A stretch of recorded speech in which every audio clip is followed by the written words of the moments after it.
ఇప్పుడు ఈ మధ్య కాలంలో మాల్ న్యూట్రిషన్ అనేది చాలా తక్కువ చూస్తామండి. ఎందుకంటే అందరికీ అవేర్‌నెస్ ఉంది ఫుడ్ గురించి. ఇప్పుడు మనం ఫేస్ చేసే మోస్ట్ కామన్ ప్రాబ్లమ్ ఎక్కువ అల్ట్రా ప్రాసెస్డ్ ఫుడ్స్ ఇచ్చేయటం పిల్లలకి. So, junk food. సో, దీనివల్ల ఏంటంటే వెయిట్ ఎఫెక్ట్ అవ్వరు పిల్లలు. వెయిట్ నార్మల్‌గానే ఉంటారు. తక్కువ అనే కాన్సెప్ట్ ఎక్కువ ఉండదనమాట.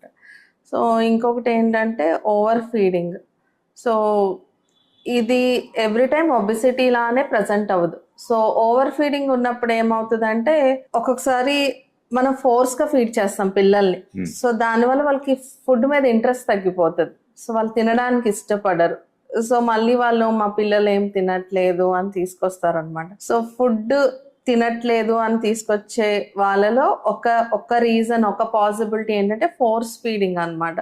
ఫోర్స్‌గా మదర్స్ వాళ్ళకేంటంటే గిల్టీ ఉంటది. సరిగ్గా పెట్టలేకపోతున్నామేమో అని. సో, ఫోర్స్ ఫీడింగ్ చేయటం వల్ల గూడా వాళ్ళకి ఫుడ్ మీద ఇంట్రెస్ట్ తగ్గిపోతది.